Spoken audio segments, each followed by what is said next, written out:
சுந்தரையா பக்கத்து ஊரான சிவராமபுரத்துல இருந்து வேர்க்கடலைகளை எடுத்துக்கிட்டு ரொம்ப ஆயாசப்பட்டு ஊருக்கு வந்துட்டு இருந்தாரு. கிருஷ்ணா, ராமா, மலைய தூக்கிட்டு வர்ற மாதிரி இருக்கு. பாவம் அந்த பையன், அவன் சரியாதான் அளந்து போட்டான். நான் தான் இன்னும் கொஞ்சம் போடு இன்னும் கொஞ்சம் போடுன்னு இவ்ளோ பாரமாக்கிட்டேன். இப்போ தூக்கவே முடியல. அப்படி தன்னைத்தானே திட்டிக்கிட்டு ரொம்ப சோர்ந்து போய் நடந்து வந்தாரு.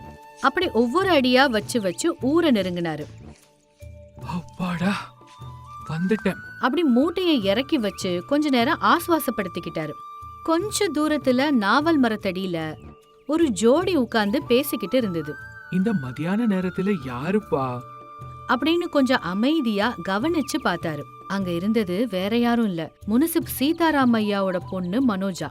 அந்த பையனை மட்டும் சுந்தரையாவுக்கு அடையாளம் தெரியல. நம்ம முனிசிபையா பொண்ணு மாதிரி இருக்கே அப்படின்னு நினைச்சுக்கிட்டு அவங்க பக்கத்துல போனாரு. சுந்தரையாவை பார்த்ததும் உடனே அந்த பையன் அங்கிருந்து போயிட்டான். அம்மா மனோஜா, நீயா? என்னம்மா இங்க? அப்படின்னு கேட்கவும் மனோஜா தலைய குனிஞ்சுக்கிட்டு நின்னான். அம்மா, உங்க அப்பாவுக்கு இந்த ஊர்ல பெரிய மரியாதை இருக்கு. சுத்து பக்கம் எல்லாம் அவர் சொல்றதுதான் வேத வாக்கு. இந்த பையனை பார்த்தா உதவாக்குற மாதிரிலாம் இருக்கான். அது மாமா, நாங்க 2 பேரும் காதலிக்கிறோம். காதலுக்கு வார்த்தைகள் மட்டும் போதும், ஆனா கல்யாணத்துக்கு மனுஷங்க வேணும்மா. ஏன் வாழ்க்கை ஏன் இஷ்டம் மாமா அப்படின்னு சொல்லி அங்கிருந்து போயிட்டா மனோஜா. சுந்தரையா எதுவும் நினைக்காம தன்னோட நிலக்கடலை மூட்டைய தூக்கிக்கிட்டு நடந்தாரு. கொஞ்ச நாட்கள் கழிச்சு சுந்தரையா அந்த பையனை கவனிச்சாரு. அவன் தேவையில்லாத கெட்ட பழக்கங்களுக்கு அடிமையானவன்னு தெரிஞ்சது. அத பார்த்து சுந்தரையா சீதாராமையா வீட்டுக்கு போனாரு. வீட்டு முன்னாடி தரையில உட்கார்ந்துட்டு இருந்த முன்சிபையாவை பார்த்து, வணக்கம் முன்சிபையா அப்படின்னு மரியாதையா சொன்னாரு. ஓ சுந்தரையா, வா வா உட்காரு அப்படின்னு அவருக்கு பக்கத்துல உட்கார சொன்னாரு. 2 பேரும் கொஞ்ச நேரம் பயிர்களை பத்தி அப்புறம் பூச்சிக்கொல்லி மருந்துகளை பத்தி பேசிட்டு இருந்தாங்க. அப்புறமா அந்த ஊர் திருவிழாவை பத்தி பேசிக்கிட்டு இருந்தாங்க. போன தடவை திருவிழால சாப்பாடு சரியில்லைன்னு ஒரே கூச்சல் ஆயிடுச்சு. இந்த தடவை அப்படியேதான் ஆகக்கூடாது. நம்ம சமையல்காரர் கனகையா கிட்ட முன்னாடியே சொல்லிருங்க ஐயா. அப்படி எல்லா விஷயமும் பேசிக்கிட்டதுக்கு அப்புறமும் சுந்தரையா ஏதோ சொல்ல தயங்கிக்கிட்டே இருக்காருன்னு புரிஞ்சுது சீதாராமையாக்கு. என்ன ஏதோ தயங்கிக்கிட்டே இருக்க, என்ன விஷயம்? அப்படி சீதாராமையா நேரடியா கேட்கவும் சுந்தரையா தயங்கி தயங்கி சொல்ல ஆரம்பிச்சாரு. ஐயா, நான் நிலக்கடலை வாங்க பக்கத்து ஊர் வரைக்கும் போயிருந்தேனா, அப்போ நம்ம பொண்ண ஒரு பையன் கூட. அப்படி தயங்கி தயங்கி சொன்னாரு. இத கேட்டதும் சீதாராமையாவுக்கு நெருப்புல எண்ணெய ஊத்துன மாதிரி கோபம் வந்துச்சு. ஏய், முதல்ல இங்கேருந்து வெளியே போ. என் பொண்ணை பத்தி என்கிட்டயே தப்பா பேசுறியா?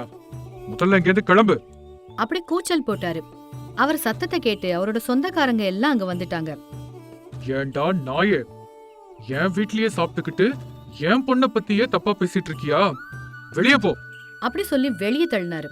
சீதாராமையாவோட சொந்தக்காரங்களும் அவரை வெளியில விரட்டுனாங்க. என் கண்ணு முன்னாடி இனிமே நீ வந்த வெட்டி போட்டுருவேன் அப்படின்னு சீதாராமையா கூச்சல் போட்டுட்டே இருந்தாரு. சீதாராமையாவோட சொந்தக்காரங்க எல்லாம் அவரை பார்த்து, வெளியே போடா, இந்த மானம் இல்லாதவனை எல்லாம் யாரு கூப்பிட்டது? அப்படி கண்ணா பின்னான்னு பேச ஆரம்பிச்சாங்க. அசல் இல்லாத மனுஷனை வீட்டுக்குள்ள விட்டதுக்கு சீதாராமையாவை தான் தப்பு சொல்லணும். யாரை எங்க வைக்கணும்னு கொஞ்சம் கூட விவஸ்தையே இல்லாம போச்சு. அப்படி அவமானமா பேசினாங்க. சுந்தரையா அந்த அவமானத்தை எல்லாம் அமைதியா தாங்கிக்கிட்டாரு. அப்புறம் வீட்டுக்கு வந்து எதுவும் பேசாம உட்கார்ந்துட்டாரு. இந்த செய்தியை கேட்டு வெளியில போயிருந்த சுந்தரையாவோட பையன் கிருஷ்ணா அங்க வந்தான். அப்பா, அவன் உன்னை அவமானப்படுத்தினானா? வா ஒரு கை பார்க்கலாம். அப்படி கோவமா கூப்பிட்டா கூட சுந்தரையா எதுவுமே பேசாம அமைதியா உட்கார்ந்துட்டு இருந்தாரு. என்னப்பா, வா, இவங்கள போய் என்னன்னு கேட்க வேண்டாம். அப்படி சொன்னாலும் சுந்தரையா அமைதியாவே தான் இருந்தாரு. ஆவேசத்தால எந்த பிரச்சனையும் தீராது. ஆனா அவங்க மட்டும் ஆவேசப்பட்டு உன்னை என்ன வேணா பண்ணலாம். தான் பொண்ணு தப்பு பண்றான்னு சொன்னா எந்த அப்பாவுக்கும் அதை தாங்கிக்கிறது ரொம்ப கஷ்டம். அவர் மனசு எவ்வளவு வலிச்சிருக்கும். எந்த அப்பாவுக்கும் இப்படி ஒரு நிலைமை வரவே கூடாது. அப்படி அவங்கள நினைச்சு வருத்தப்பட்டாரு சுந்தரையா. நீ மாறவே மாட்டியாப்பா? இப்ப கூட அவங்களோட நிலைமைய நினைச்சு வருத்தப்பட்டு இருக்க. சரி விடுறா அப்படின்னு மகனை சமாதானப்படுத்தினாரு. அன்னையில இருந்து எல்லாரும் சுந்தரையாவ ஏதோ தப்பு பண்ணவ மாதிரியே பார்த்தாங்க. சுந்தரையா வீதியில நடந்து போகும்போது பொம்பளை புள்ள மேல பழி சொல்ல வெக்கமா இல்ல? மனுஷனுக்கு வயசு மட்டும் வளர்ந்தா போதாது, அறிவும் வளரணும். அப்படி நேரடியாவே விமர்சனம் பண்ணி பேசினாங்க. அப்படி கொஞ்ச நாள்ல எல்லாரும் இந்த விஷயத்த பத்தி மறந்து போயிட்டாங்க. அவங்க வேலையில மும்முரமாயிட்டாங்க. ஒரு நாள் வானத்திலிருந்து இடி விழுந்த மாதிரி ஒரு செய்தி அந்த ஊரெல்லாம் பரவுச்சு. அது என்னன்னா, முனிசிப்போட பொண்ணு மனோஜா யாரோ ஒரு பையன் கூட ஓடி போயிட்டா அப்படிங்கிற செய்தி வேக வேகமா காட்டு தீ மாதிரி ஊரெல்லாம் பரவுச்சு.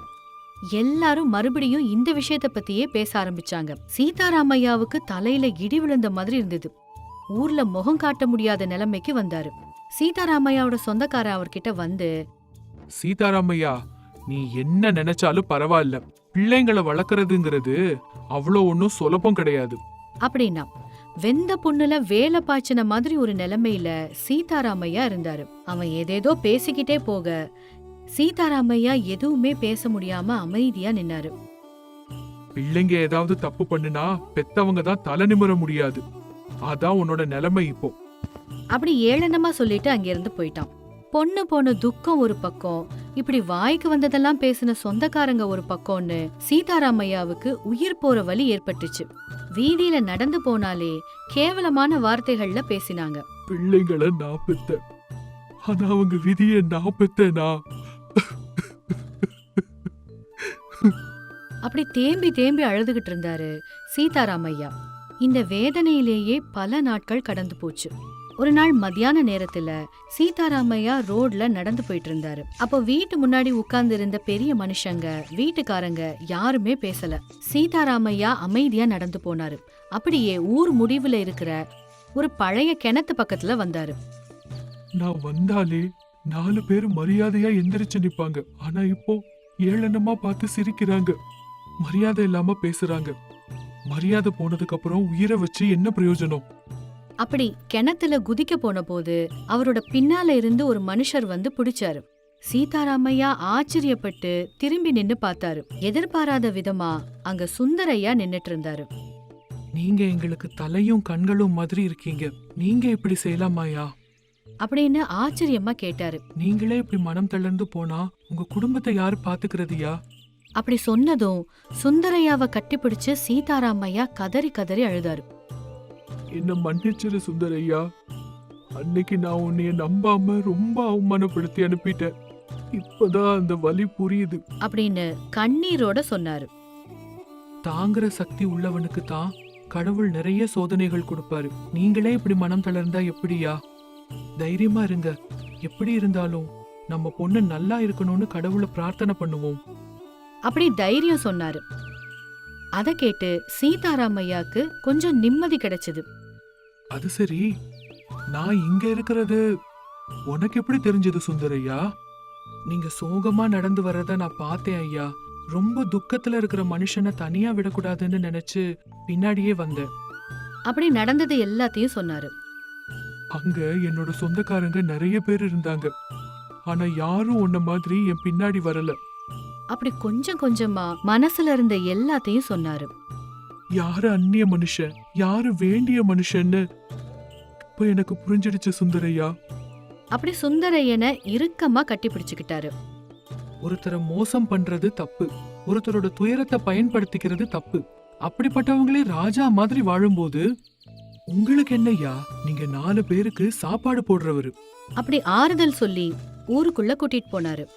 ஊருக்குள்ள சீதாராமையா தலைய நிமித்தி கர்வமா நடந்து போறத பார்த்து ஊர்ல இருக்கிற எல்லாரும் ஆச்சரியப்பட்டாங்க.